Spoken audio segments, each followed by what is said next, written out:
The crystal glasses clinked like wind chimes as I balanced them on my tray, weaving through the sea of designer gowns and tailored suits. The ballroom of the Rosewood Hotel glittered with chandeliers that cast diamond-like reflections across every surface. It smelled of expensive perfume, aged whiskey, and that particular scent of wealth.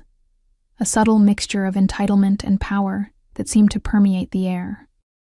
"Champagne, miss," I offered to a woman dripping in emeralds, my voice small and practiced. She didn't even look at me as she plucked a glass from my tray, continuing her conversation as if I were nothing but a floating tray of drinks.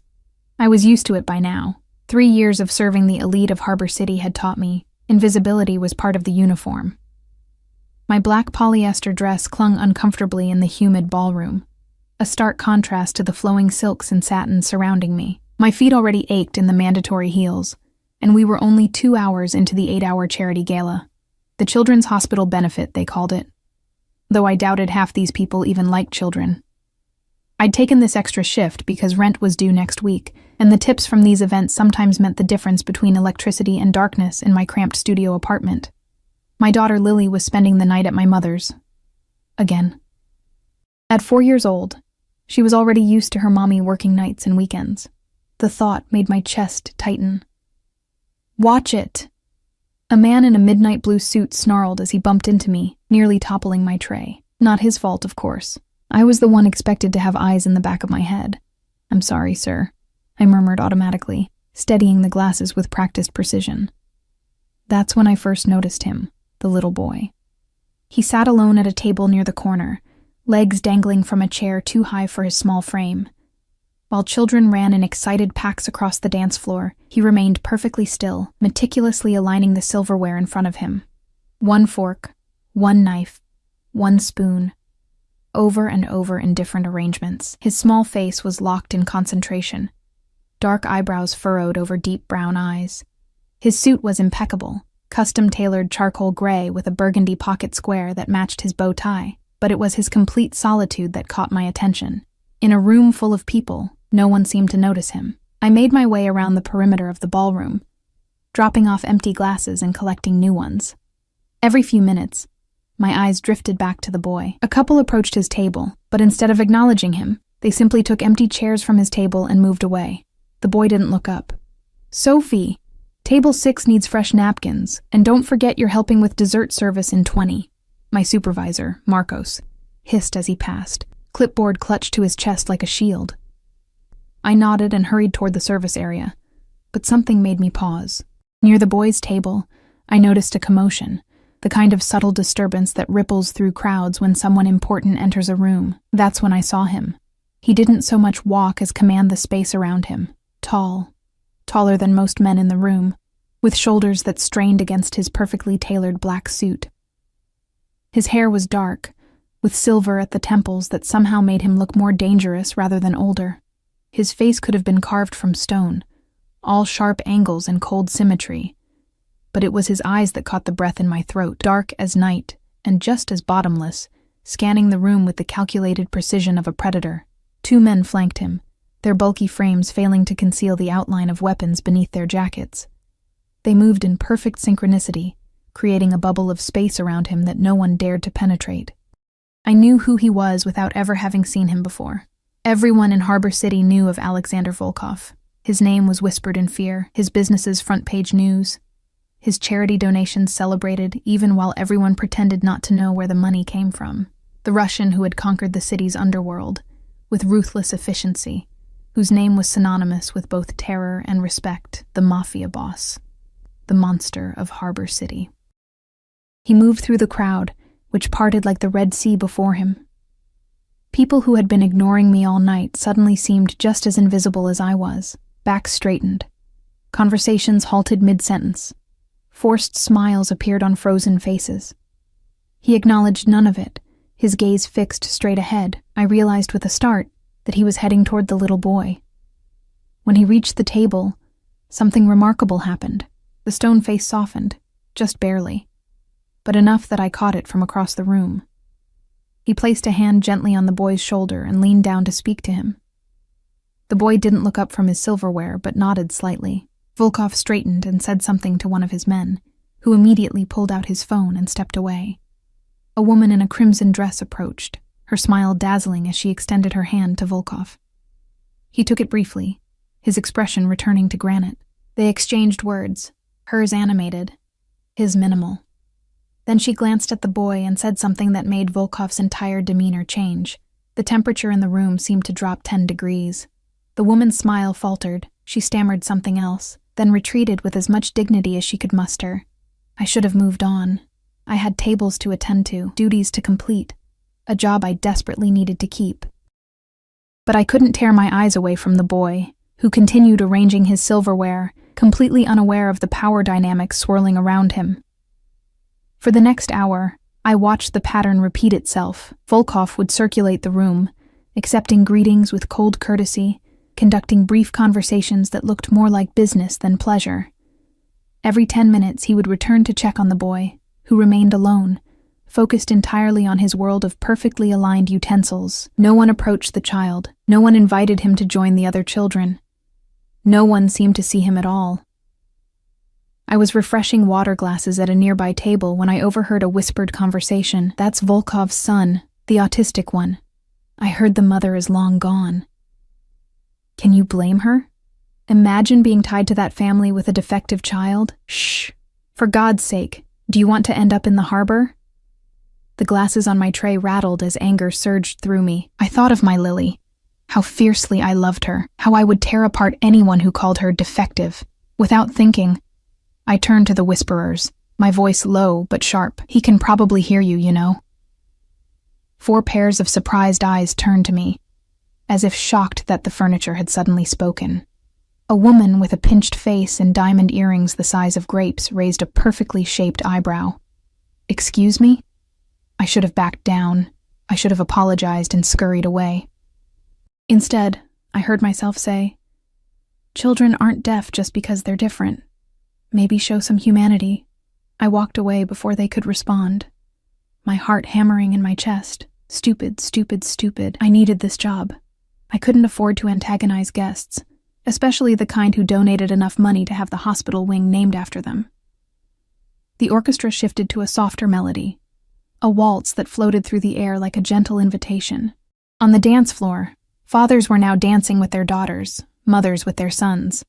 Family dances, a tradition at these charity events.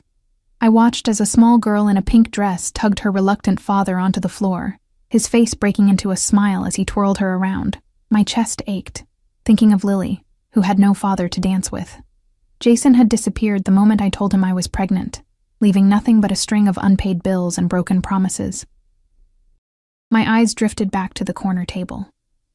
The boy still sat alone, but now he was watching the dancers, his silverware momentarily forgotten. Something in his expression, a mixture of longing and confusion, cracked something open inside me. Before I could think better of it, I set down my tray on an empty table and walked directly to him. I was vaguely aware of Volkov standing with a group of serious-looking men across the room, but I focused only on the child. I knelt beside his chair, bringing myself to his eye level. "Hi there," I said softly. "My name is Sophie. Would you like to dance?" The boy didn't look at me directly but shifted his gaze to somewhere near my shoulder. "I'm Mikhail," he said, his voice clear and precise. "I don't know how to dance." "That's okay," I smiled. "I can show you. It's easy, I promise." I held out my hand, palm up, making no move to touch him unless he wanted to. "You can say no if you don't want to." "That's perfectly okay too." For a long moment, he stared at my outstretched hand. Then, with deliberate care, he placed his small palm against mine. "Okay," he said. I helped him down from his chair, acutely aware that we were being watched. Not just by his father, but by everyone who had been studiously ignoring this child all evening. I led him to the edge of the dance floor, where it was less crowded. "We can start here," I said, "where there's more space. Is that all right?" He nodded, looking down at our feet. "First, you stand on my shoes," I explained. "That's how my mom taught me." Carefully, Mikhail stepped onto the tops of my already aching pumps. I took both his hands in mine, creating a safe distance between us. "Now we just sway a little, like this," I demonstrated, moving gently from side to side. To my surprise, he followed perfectly, his body relaxing slightly as we found a rhythm. "You're a natural," I said, and for the first time, he looked up, almost meeting my eyes. The ghost of a smile flickered across his face. We moved slowly at the edge of the dance floor, a waitress in a cheap uniform and a little boy in a perfect suit. I hummed along with the music, and after a few minutes, Mikhail began to hum too, matching my tune with perfect pitch. I was so focused on him that I didn't notice the silence spreading across the ballroom until it was complete. The music played on, but conversations had ceased. I looked up to find every eye in the room on us. Some curious, some disapproving, some softened with unexpected emotion. And directly across the floor stood Alexander Volkov, his dark gaze fixed on us with an intensity that made my skin prickle. His expression was unreadable, his body perfectly still. One of his men leaned in to whisper something, but Volkov silenced him with the slightest movement of his hand. In that moment, as I held the hands of the Mafia boss's son, I realized I'd made a terrible mistake. A breach of invisible boundaries I hadn't even known existed. This wasn't just an ignored child. This was the heir of Harbor City's most dangerous man. I just placed myself directly in Alexander Volkov's line of sight, and I had no idea what would happen next. I couldn't look away from Volkov's piercing stare. His eyes held mine across the dance floor, dark and unfathomable as a midnight ocean. My pulse quickened, and I had the irrational urge to scoop up Mikhail and run. Instead, I forced myself to continue our gentle swaying, pretending I didn't feel the weight of his father's attention like physical pressure against my skin. 1, 2, 3, 1, 2, 3, I whispered to Mikhail, who was still standing on my shoes, his small hands warm in mine. He repeated the count under his breath, perfectly in rhythm. When I finally gathered the courage to look up again, Volkov was moving toward us. He didn't rush. Men like him never needed to hurry. But each purposeful step closed the distance between us with terrifying inevitability. The crowd melted away from his path without him having to say a word. "Dad's coming," Mikhail said matter-of-factly without turning around. His perfect posture didn't change, but I felt his hands tighten slightly in mine. "Is that okay?" I asked softly. He nodded, still counting under his breath. I braced myself as Volkov reached us, expecting, what? A harsh reprimand? A cold dismissal? Security dragging me away. Instead, he simply stood at the edge of the dance floor, watching us with an intensity that made my mouth go dry. Up close, he was even more intimidating. A scar ran along his jaw, pale against his olive skin, the kind of mark left by something sharp and unforgiving. He smelled of expensive cologne with notes of sandalwood and something darker beneath, like smoke or gunpowder. Power radiated from him in almost tangible waves. "Miss," he said finally, his voice deep and laced with an accent that turned the single syllable into something dangerous. "Sir?" I managed to reply, surprised that my voice remained steady. "May I cut in?" he asked, the formality at odds with the command in his tone. Before I could answer, Mikhail spoke up. "We're counting, Dad. 1, 2, 3. His voice was clear and precise, free of the anxiety that was currently strangling my ability to breathe normally. Something flickered across Volkov's face, a softening so subtle I might have imagined it. "Of course. Please continue." To my astonishment, he stepped back, giving us space. But he didn't leave. Instead, he stood guard at the perimeter of our little dance, his presence creating an invisible barrier that no one dared approach. The orchestra shifted to a new waltz, this one slightly faster. Mikhail adapted immediately, his counting speeding up to match the tempo. I twirled him carefully, earning a small surprise sound that might have been delight. "You're doing wonderfully," I told him. "I like dancing," he replied, as if discovering this fact for himself. "The counting makes sense. It does, doesn't it? Music is just math you can feel." This earned me another almost smile and a thoughtful nod. When the song ended, Mikhail stepped off my shoes and looked up, this time his gaze settling somewhere near my chin, the closest he'd come to eye contact. "Thank you for the dance," he said formally, like a miniature gentleman. I'd like to go back to my table now. Of course, I replied, releasing his hands. It was a pleasure dancing with you, Mikhail. He turned and walked directly to his father, who placed a protective hand on his shoulder. Volkov's eyes never left my face. Miss... He let the question hang in the air. Sophie, I supplied, resisting the urge to add, just Sophie, as if my lack of status needed clarification. Sophie, he repeated. My name transformed in his mouth into something both beautiful and vaguely threatening. You will join us. It wasn't a request. His hand moved slightly, and suddenly one of his men was beside me. Not touching, but close enough that I understood I was being escorted. Panic fluttered in my chest. Sir, I'm working. I can't just... It's been arranged.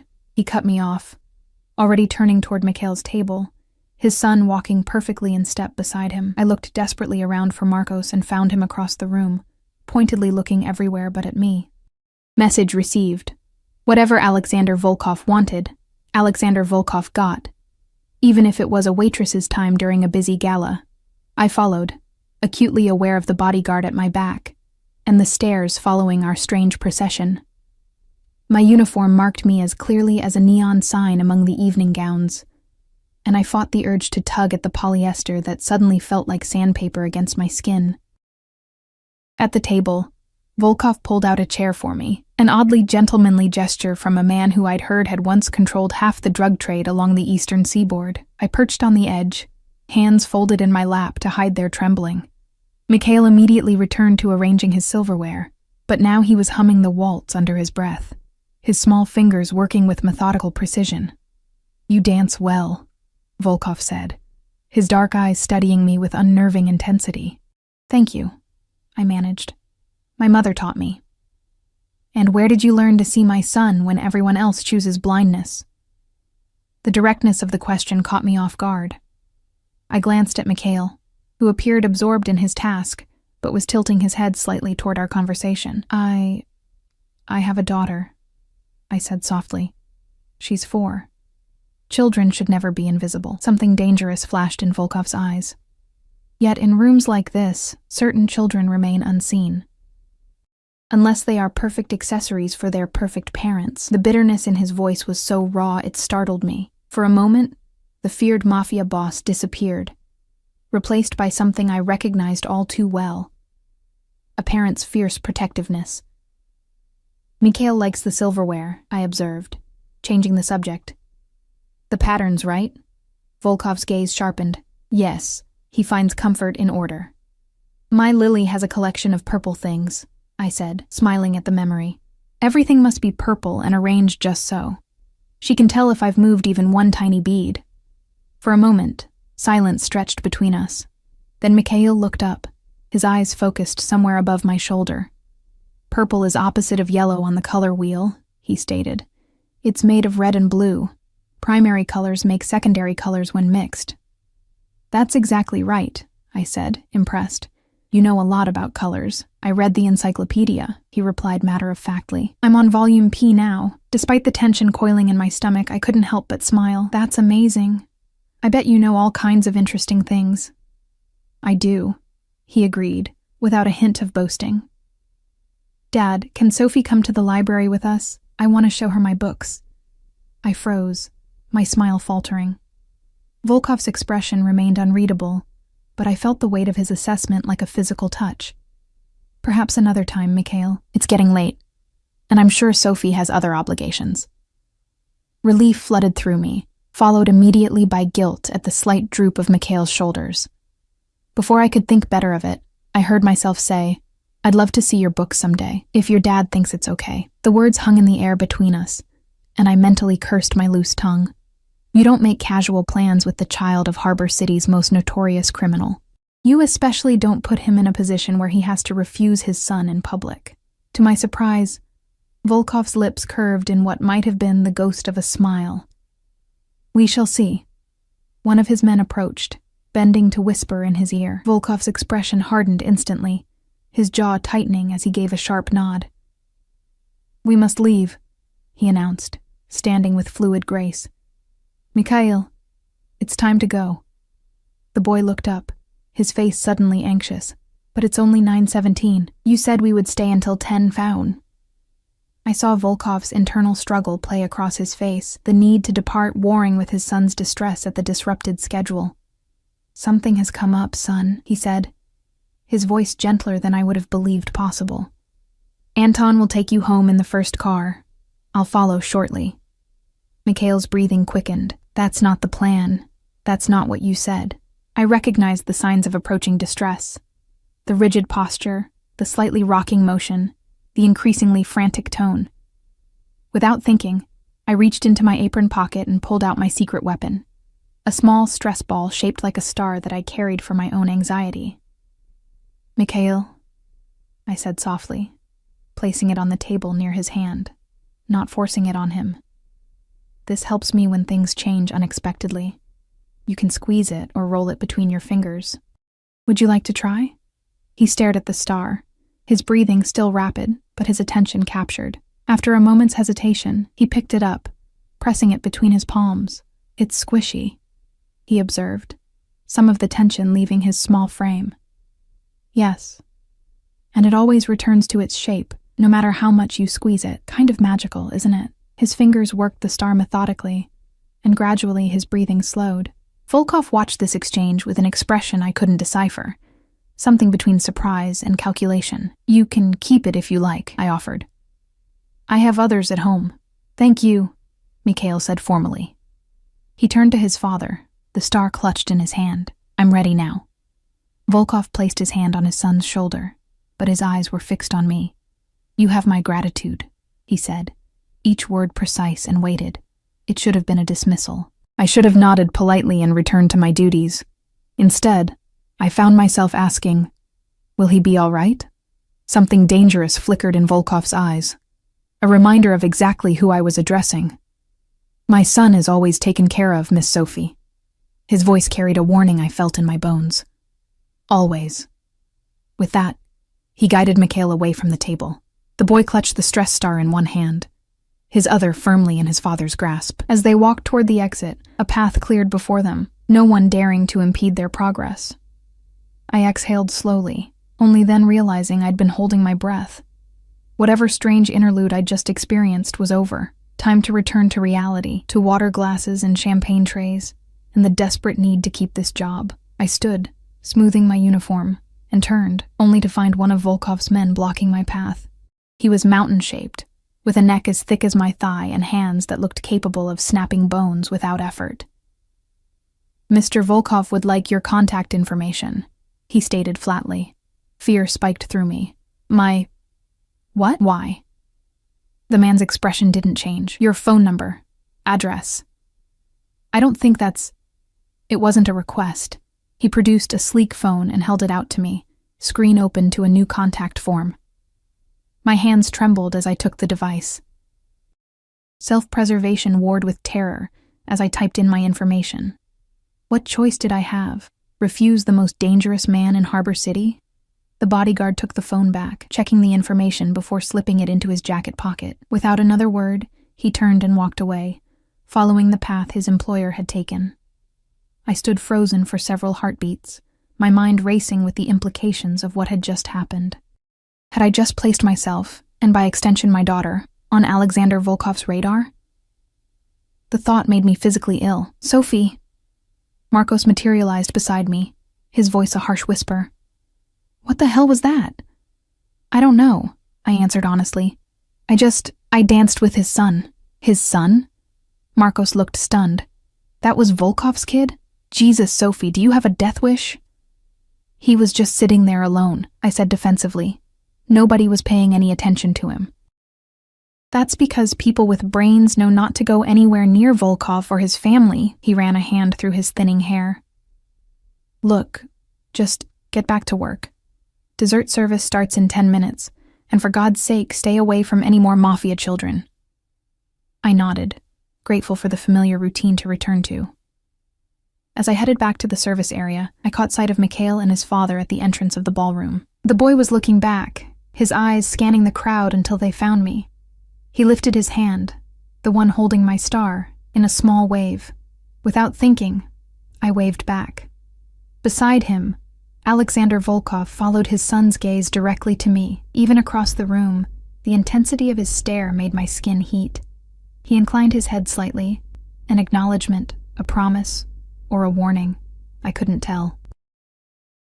Then they were gone, swallowed by the night and their waiting cars, leaving me with nothing but the phantom sensation of small hands in mine and the lingering scent of danger. The next morning dawned gray and drizzling, matching my mood perfectly as I dragged myself from bed at 5:30 a.m.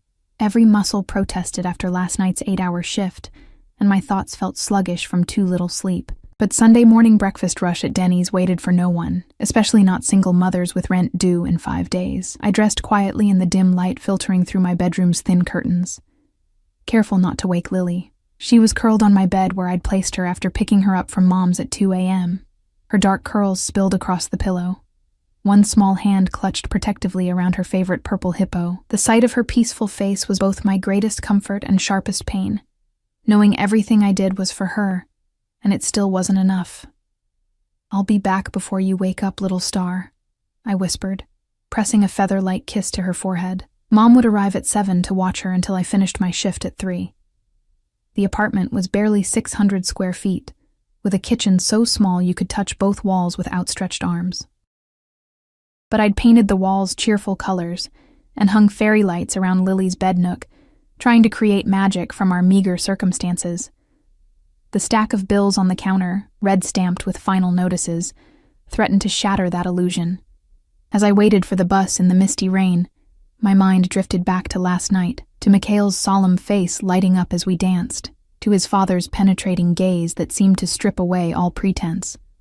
I shivered, and not just from the damp chill seeping through my thin jacket. What had possessed me to give my real contact information to Volkov's man? Self-preservation? Yes. But also curiosity? A strange pull I couldn't name?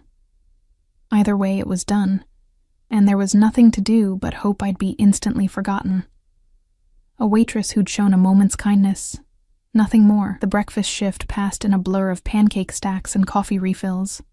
By mid-morning, my feet were throbbing, and I'd spilled orange juice down my uniform shirt.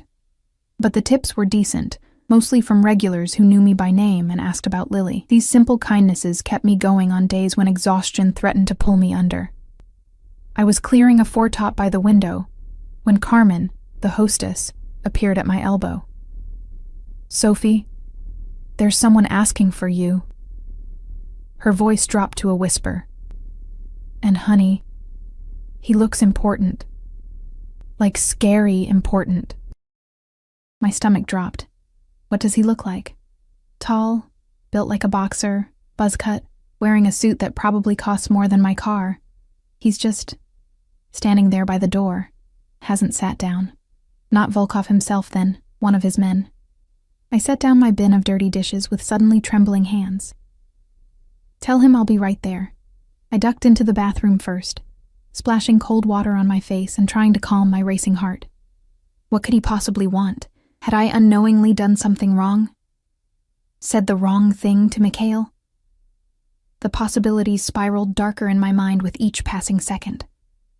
When I emerged, I spotted him immediately, standing near the entrance, his rigid posture and alertly scanning eyes, marking him as security, even without the telltale bulge of a shoulder holster beneath his jacket.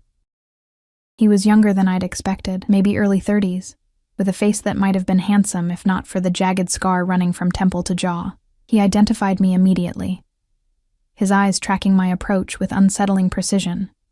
"Miss Sophie Williams?" he confirmed, his voice surprisingly soft for someone so physically imposing. I nodded, too nervous to speak. "I'm Anton. I work for Mr. Volkov." He reached into his jacket, and I flinched involuntarily before realizing he was only retrieving an envelope. "For you." I stared at the cream-colored envelope in his extended hand. My name was written on the front in elegant script. "What is this?" I asked, making no move to take it. "Mr. Volkov sends his gratitude for your kindness to Mikhail." His face remained impassive. "Please." Hesitantly, I accepted the envelope. It was heavy, expensive paper that felt rich between my fingers. "There's a car waiting when your shift ends at 3, Anton continued. Mr. Volkov would like to speak with you. Ice flooded my veins. I can't. I have to pick up my daughter. For the first time, his expression softened fractionally. Arrangements have been made with your mother. She'll keep your daughter until 7 this evening. Panic clawed at my throat. You contacted my mother? Mr. Volkov did. Early this morning. My mother hadn't mentioned anything when she arrived to watch Lily, which meant she'd been intimidated into silence. Or worse, bribed. This isn't a request, is it? I asked, though I already knew the answer. Anton didn't bother pretending. The car will be waiting at 3. Mr. Volkov doesn't like to be kept waiting. He turned to leave, then paused. Mikhail asked about you this morning. The boy rarely speaks of anyone. With that cryptic statement, he walked out, leaving me clutching the envelope in trembling fingers. I retreated to the employee bathroom before opening it, half expecting to find a threat or a bribe. Instead, I found a handwritten note on thick, creamy paper. Miss Williams, your kindness to my son last night was unexpected and rare. Mikhail speaks of you this morning with unusual animation.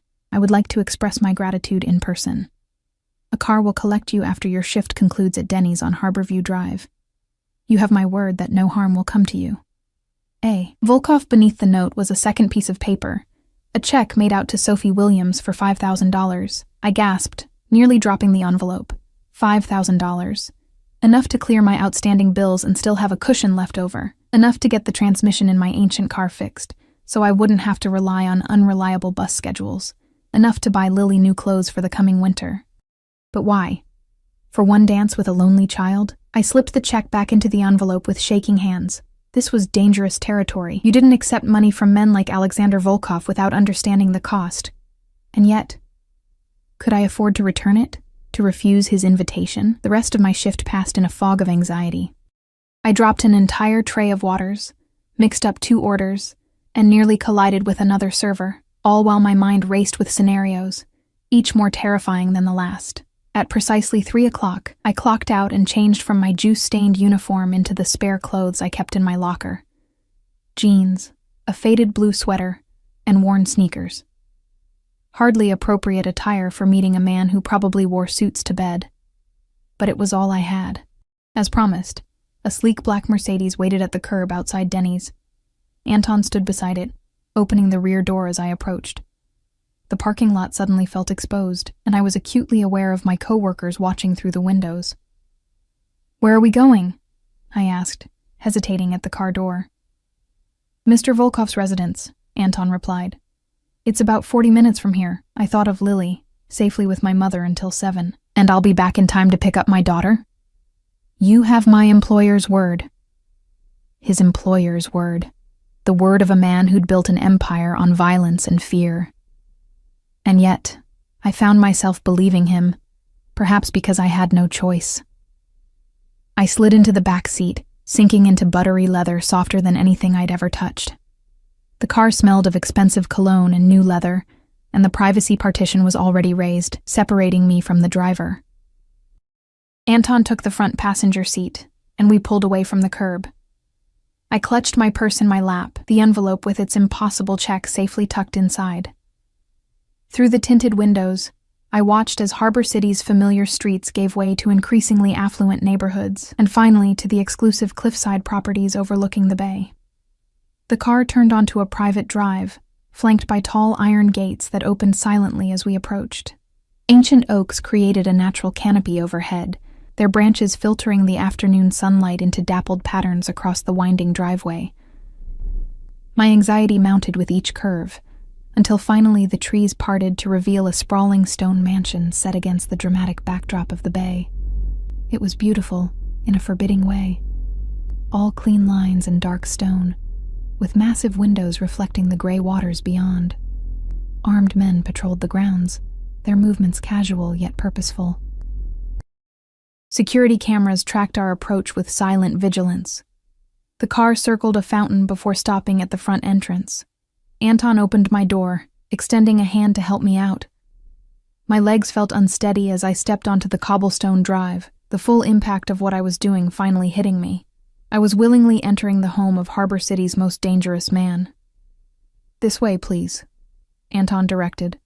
leading me up wide stone steps to massive double doors that opened before we reached them. The entrance hall was cavernous, with soaring ceilings and a marble floor that echoed our footsteps. Modern art pieces, stark and probably worth more than I'd earn in a lifetime, adorned the walls. Despite the grandeur, the space felt oddly impersonal, more like a museum than a home. Anton guided me through a series of rooms, each more impressive than the last, until we reached what appeared to be a library. Floor-to-ceiling bookshelves lined the walls, filled with leather-bound volumes. A massive desk dominated one end of the room, while comfortable-looking leather chairs were arranged around a fireplace at the other. "Wait here," Anton instructed. "Mr. Volkov will join you shortly." With that, he left, closing the heavy door behind him with a definitive click. Alone, I drifted to the nearest bookshelf, running my fingers along the spines of books in languages I couldn't identify. Russian, probably, and what might have been German or Dutch. The collection was extensive and eclectic, everything from classical literature to modern physics. "Do you read Russian?" I whirled around, my heart leaping into my throat. Alexander Volkov stood in the doorway, watching me with those penetrating dark eyes.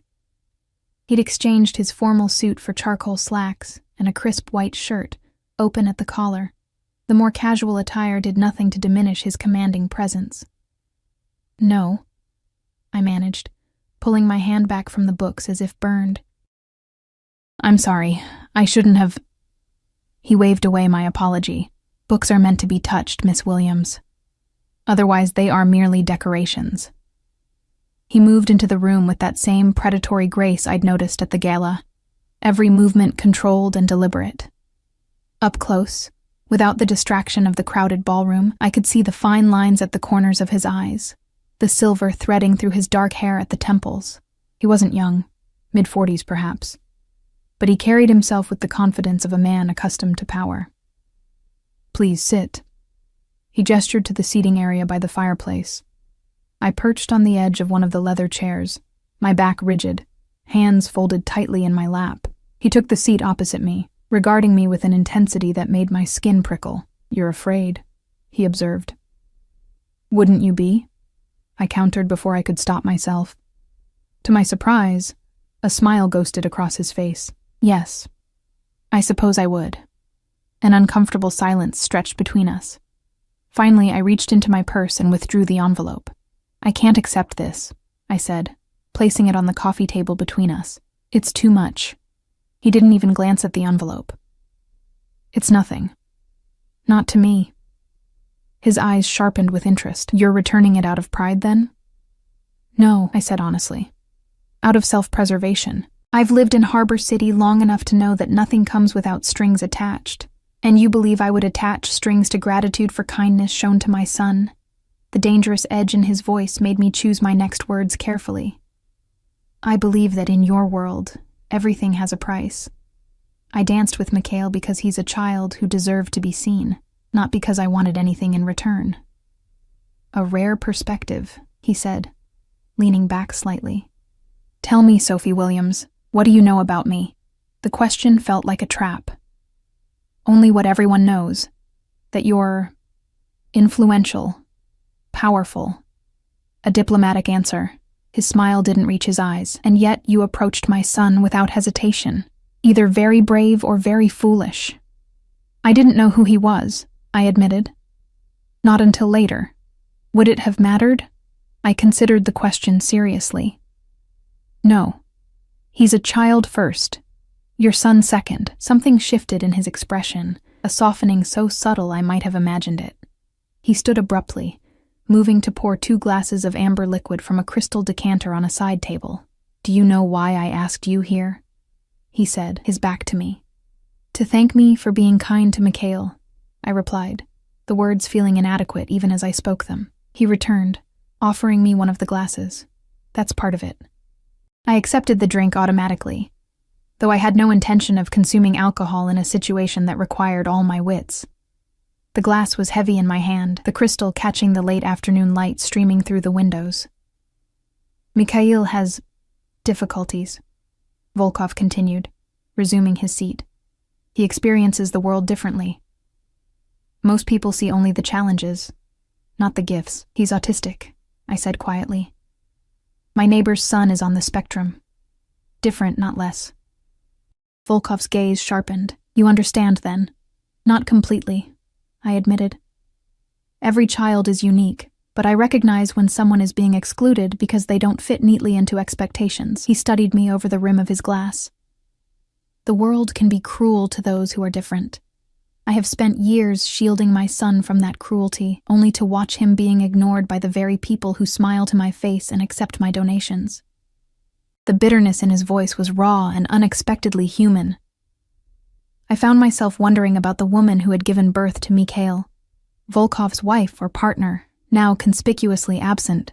Where is his mother? I asked before I could stop myself. His expression hardened instantly. That is not a topic for discussion. I'm sorry, I said quickly. That was inappropriate. He set down his glass with deliberate care. Mikhail asked about you this morning. He wanted to know if you would visit again. He rarely expresses interest in people outside our household. My heart twisted at the thought of the solemn little boy asking after me. He's a special child, yes, Volkov agreed, his voice softening fractionally, which is why I'm offering you a position.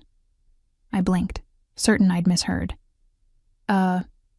Position as Mikhail's companion, 3 days a week from 4 until 8 in the evening.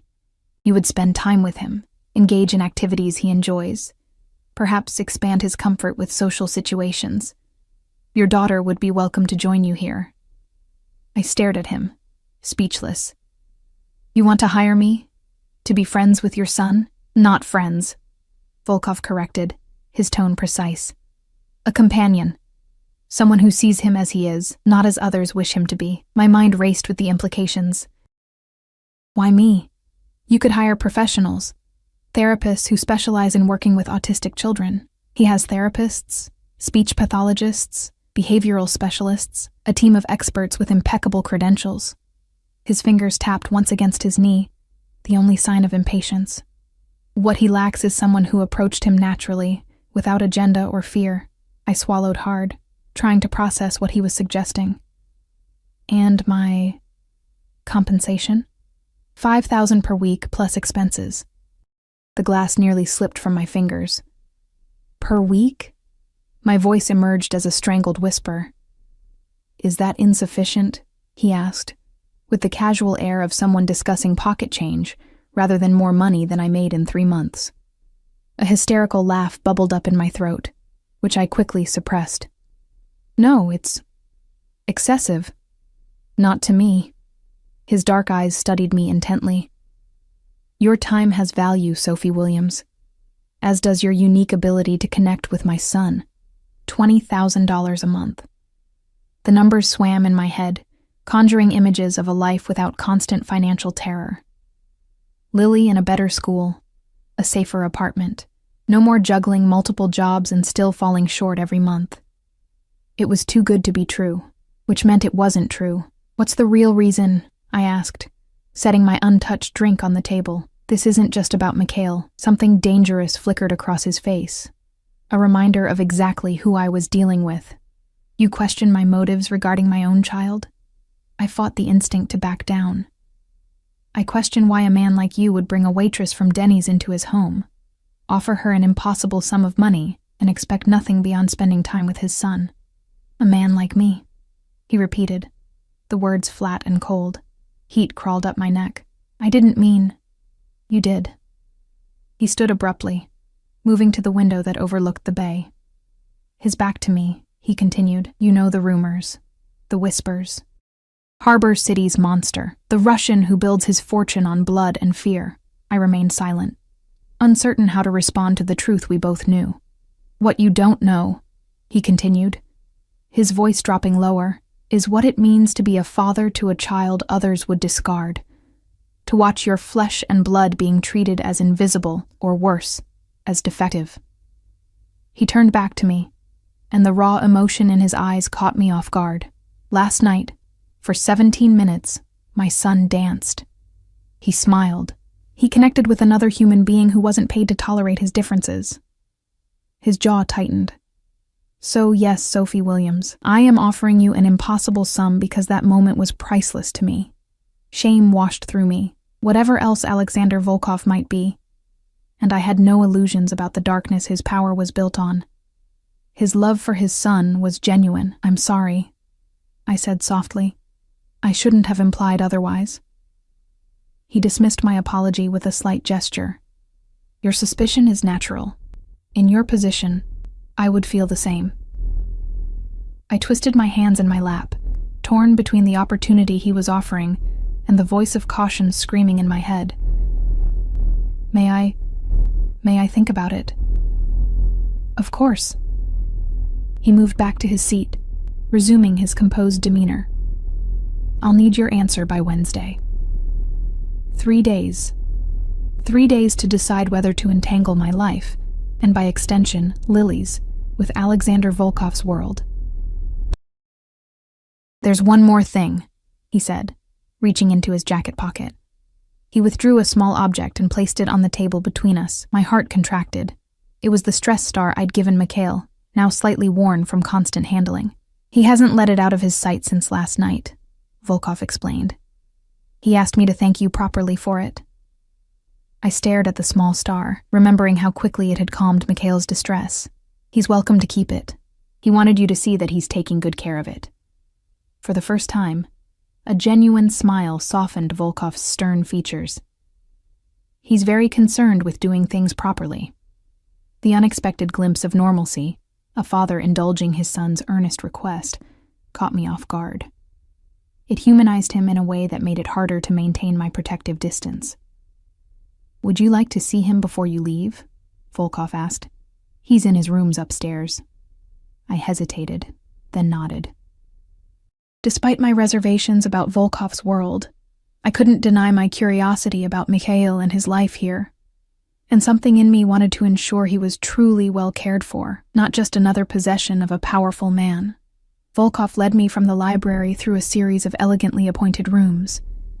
The house was beautiful, but sterile, lacking the warmth of a true family home. No photos adorned the walls, no casual clutter suggested everyday life. As we climbed a sweeping staircase to the second floor, I noticed the increased security presence. Men stationed at strategic points throughout the house, their attention snapping to us as we passed. Volkov acknowledged them with the barest nod, their presence clearly a normal part of his existence. We stopped outside a door painted a deep blue. Unlike the other doors in the hallway, blue is his favorite color, Volkov explained, noticing my observation. It calms him. He knocked in a specific pattern, 3 quick raps, a pause, then 2 more. Come in, please, called Mikhail's precise voice from within. Volkov pushed open the door, revealing what could only be described as a child's paradise. The spacious room was meticulously organized into distinct zones. A reading nook with floor-to-ceiling bookshelves, a study area with a child-sized desk, a building station with elaborate Lego constructions, and a cozy bed area with star-patterned bedding. Mikhail sat cross-legged on a plush carpet, carefully assembling what appeared to be a complex model of the solar system. He looked up as we entered, his gaze focusing somewhere near my shoulder. "Hello, Sophie," he said, setting down the piece in his hand with careful precision. "You came to our house." "I did," I smiled. "Your dad invited me. You have a beautiful room." He nodded matter-of-factly. "I designed the layout myself. Everything has a place." He stood, moving with the same deliberate grace I'd noticed at the gala. "Would you like to see my books? I have 342. "I'd love to," I replied honestly.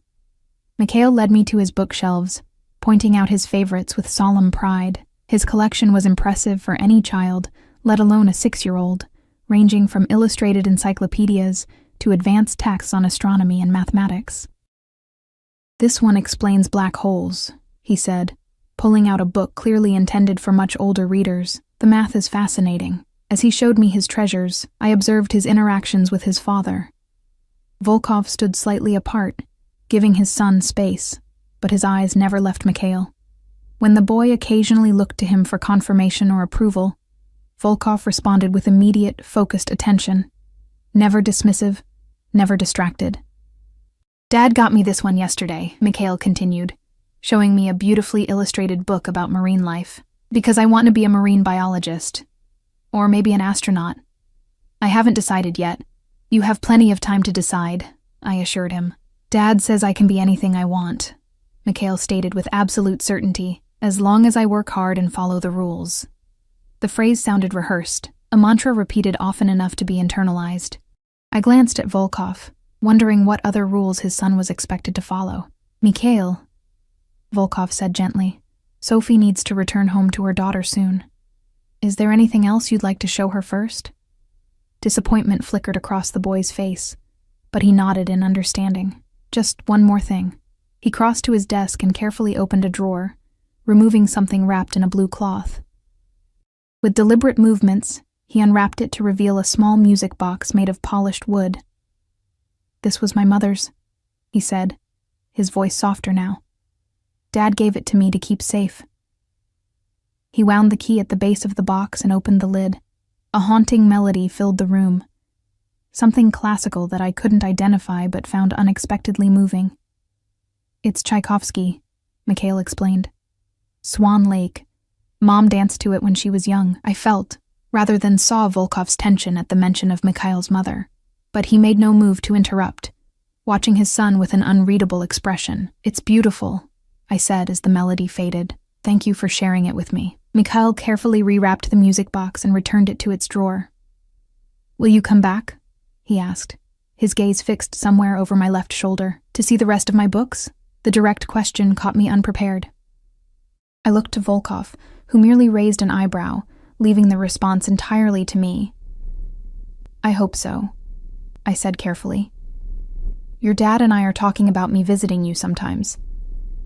This seemed to satisfy him. Good. I'd like that. He turned to his father. Can Sophie bring her daughter next time? You said she has a daughter. Her name is Lily, I supplied. She's 4. Mikhail considered this information with serious deliberation. I don't have many books for 4-year-olds. But I could share my building blocks. The wooden ones, not the Legos. Legos have small pieces. The thoughtfulness of his concern touched me deeply. That's very considerate, Mikhail. Lily would love wooden blocks. Volkov placed a gentle hand on his son's shoulder. It's time for Sophie to go now. What do we say? Thank you for visiting, Mikhail recited, then added with unprompted sincerity. I'm glad you came to our house. I'm glad too, I replied, surprised to find I meant it. Volkov escorted me from the room after Mikhail returned to his solar system model. As we walked back downstairs, I found myself reassessing everything I thought I knew about Alexander Volkov. The tenderness he showed his son couldn't be faked. The patience and understanding he demonstrated with Mikhail's needs spoke of years of dedicated parenting, none of which erased the darker truths about who he was and how he'd acquired his power. At the foot of the stairs, he broke our silence. You see now why I asked you here. It wasn't a question, but I nodded anyway. He's an extraordinary child. Yes, he agreed, and like all extraordinary things, vulnerable to those who fear or envy what they don't understand. There was history in that statement, pain and perhaps violence that I didn't dare probe. Instead, I asked the question that had been forming since I'd first set foot in this beautiful, fortress-like home. Where is his mother? This time, Volkov didn't shut down the inquiry. His jaw tightened, but after a moment he answered, dead, 4 years ago. The stark finality of the word hung between us. I thought of Mikhail, only 2 when he lost his mother, too young to form many lasting memories, yet old enough to feel the absence. I'm sorry, I said softly. That must have been incredibly difficult for both of you. Something flashed in his eyes, surprise perhaps, at my simple acknowledgement of his grief alongside his son's. Life continues, he said, his accent thickening slightly. For his sake, if nothing else. We reached the entrance hall, where Anton waited discreetly by the front doors. Our time was clearly at an end. The offer stands, Volkov said, his business-like tone returning. 3 days a week, 4 to 8. Your daughter is welcome. Anton will provide you with a phone for direct communication, for security reasons. A phone that would undoubtedly be monitored, I realized, Just one of many ways my life would change if I accepted his offer. Wednesday, I confirmed, still uncertain what my answer would be. He extended his hand, the gesture oddly formal after the intimacy of meeting his son and glimpsing his private grief. I placed my hand in his, expecting a brief professional handshake. Instead, he held it a moment longer than necessary, his fingers warm and strong around mine. "Mikhail rarely connects with strangers," he said, his voice low. "Whatever you decide, thank you for seeing my son when others looked away." He released my hand, and I felt the ghost of his touch linger against my skin. "Anton will drive you home." With that, he turned and walked away, disappearing into the depths of his mansion. I stood for a moment, still feeling the impression of his hand on mine, before following Anton out to the waiting car. The drive back to the city passed in silence. I watched the landscape change from exclusive estates to middle-class neighborhoods, and finally to my own rundown apartment complex.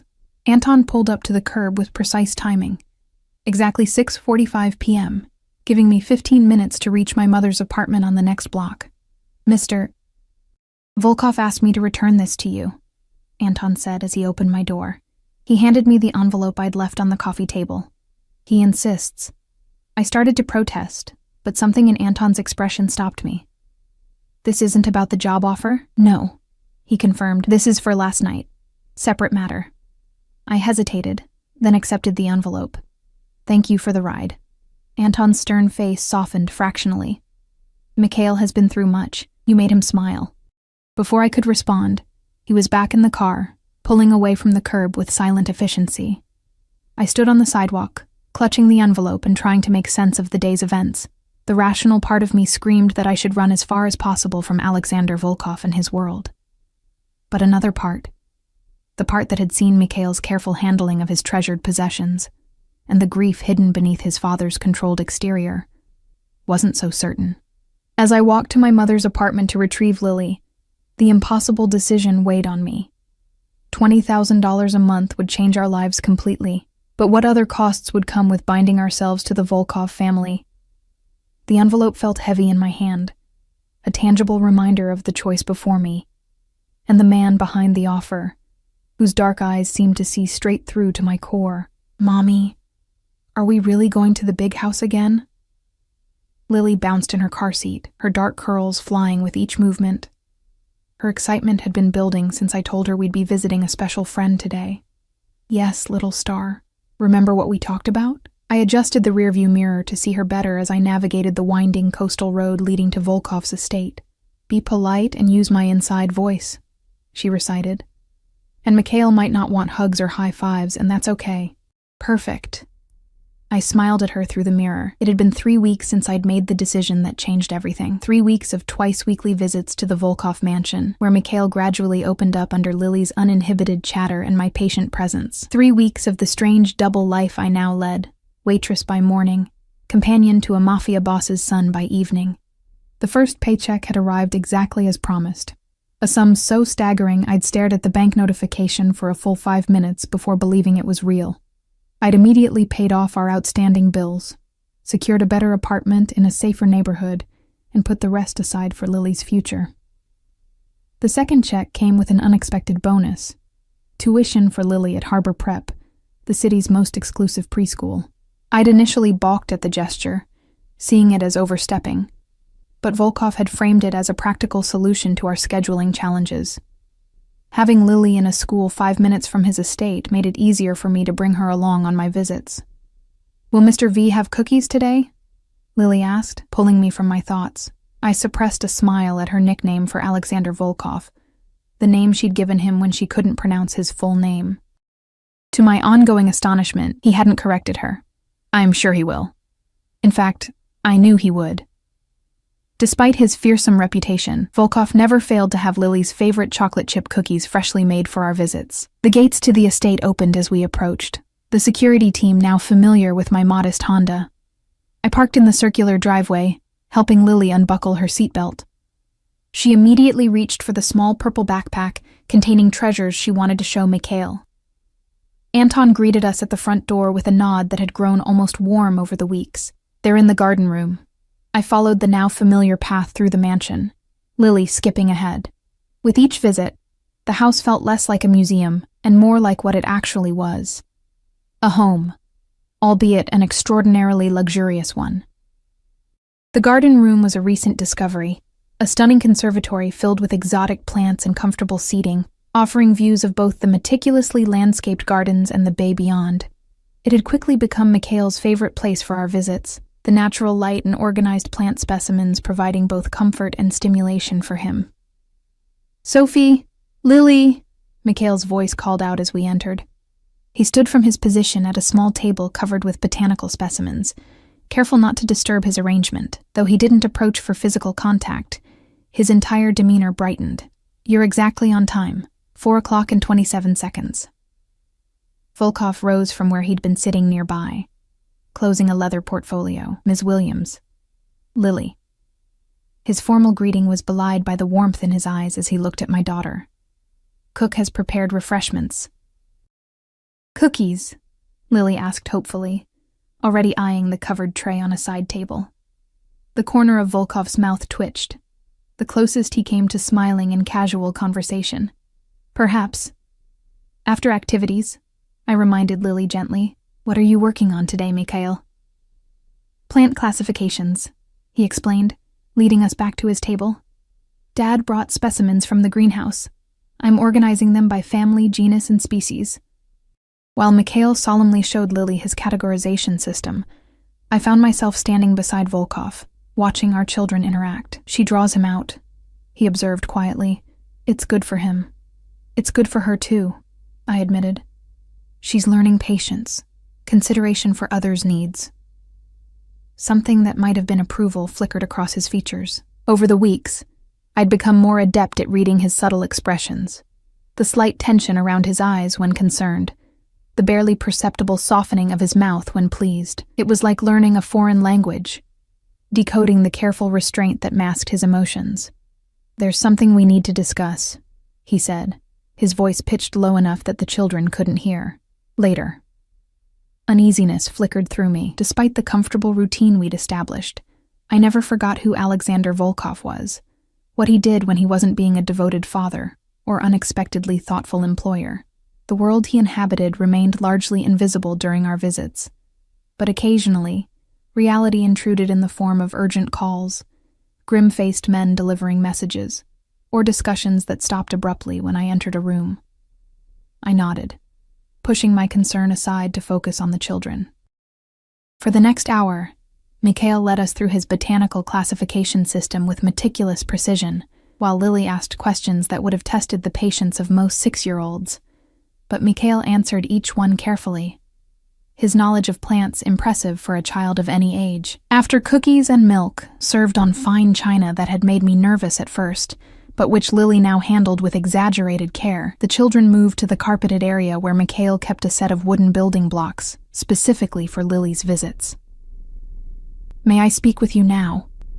Volkov asked, gesturing toward the adjoining terrace. I glanced at the children, engaged in collaborative building. "We'll just be on the terrace," I told them. "Call if you need anything." The October air carried a crisp chill as we stepped outside. Below us, armed guards patrolled the perimeter of the property, their dark figures stark against the manicured lawns. The juxtaposition was jarring, the idyllic scene of children playing inside, the heavily armed security outside. Volkov stood at the stone balustrade, his profile sharp against the darkening sky. "Mikhail's birthday is in 2 weeks." Not what I'd been expecting. "That's wonderful. Is there something special planned?" "I'm hosting a small gathering here. Family, a few trusted associates." He turned to face me, his expression carefully neutral. "I would like you and Lily to attend." "Oh," I blinked in surprise. Are you sure that's appropriate? Mikhail has requested it specifically." A faint smile touched his lips. He's never asked for guests at his birthday before. Only scientific equipment or books. Pride warmed my chest at the progress we'd made with Mikhail. "Then of course we'll come." "What time?" "The gathering begins at 2. He hesitated, something unusual for a man who always chose his words with precision. "There is another matter," The serious tone in his voice set off warning bells. What is it? There has been a situation. Nothing that concerns you directly, but precautions are necessary. His jaw tightened. Additional security measures have been implemented around the estate. You may notice more personnel during your visits. A situation, I repeated carefully. Is Mikhail in danger? No. His answer was immediate and firm. I would never allow that. The unspoken implication hung heavy in the air, that he would eliminate any threat to his son, by whatever means necessary. It was a stark reminder of exactly who I was working for. Should I be concerned? I asked directly. His dark eyes studied me, weighing something in his mind. No. But it would be prudent for you to accept a security detail for the next few weeks, for both you and Lily. The suggestion sent ice through my veins.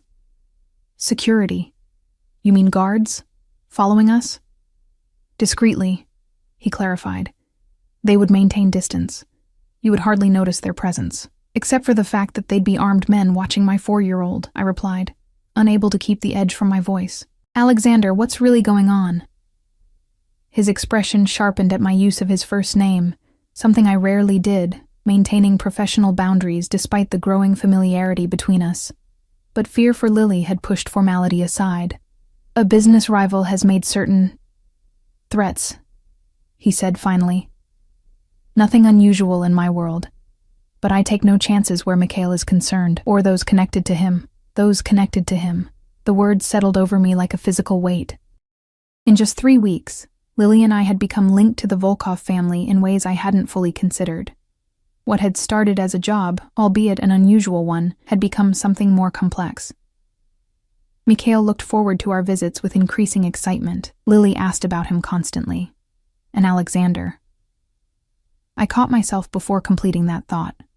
Whatever growing awareness existed between us remained unspoken, a current of tension neither of us acknowledged. I don't want Lily exposed to violence, I said firmly.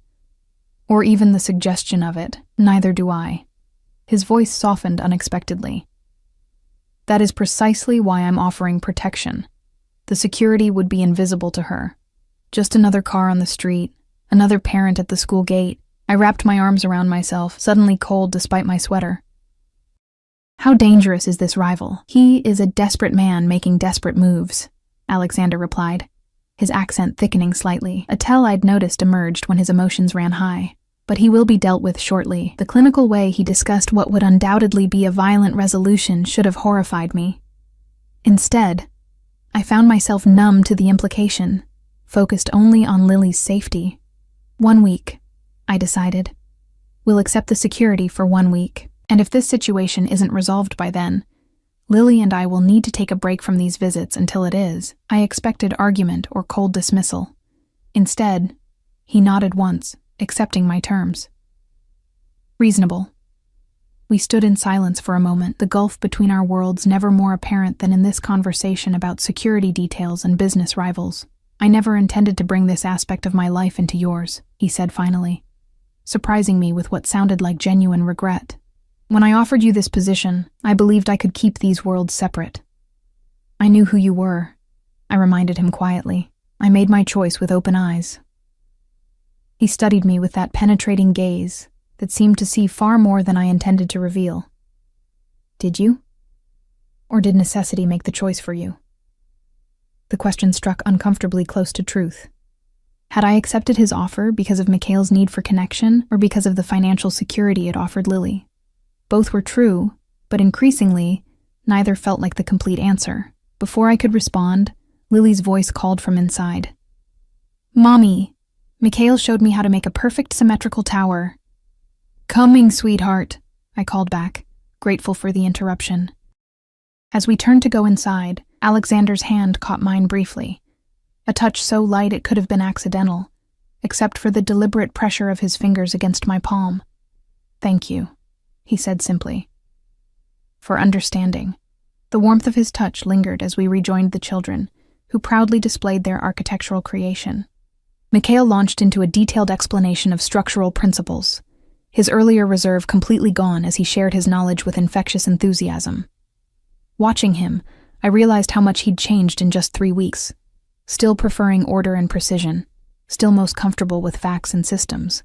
but increasingly willing to engage, to share, to connect. It wasn't just my influence, I knew. It was Lily's unquestioning acceptance, her natural ability to meet him exactly where he was.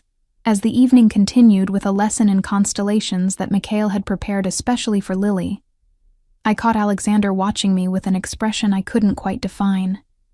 When our eyes met, he didn't look away, holding my gaze with an intensity that sent warmth spreading through my chest. In that moment, I acknowledged the truth I'd been avoiding. This arrangement had ceased to be simply a job. Somewhere between Mikhail's careful explanations and Lily's delighted discoveries, between Alexander's subtle acts of thoughtfulness and the growing ease between us, something had shifted. Dangerous or not, complicated or not, I cared for this unusual family. Daddy said I could be a scientist when I grow up, Mikhail was telling Lily, using the Russian diminutive for father that had begun to replace the more formal dad in recent days. I thought you wanted to be an astronaut, she replied, carefully placing a star sticker on the constellation map he'd created. I can be both, he said with absolute certainty. Yes, you can, Alexander confirmed, his voice warm with pride and something else. Hope, perhaps. As Mikhail and Lily returned to their stars, he looked at me again. And this time the unspoken connection between us felt impossible to deny. Whatever dangers circled the Volkov family, whatever complications lay ahead, I realized I was no longer standing on the outside looking in. Somehow, against all reason, against all caution, I had become part of their orbit, and they, part of mine.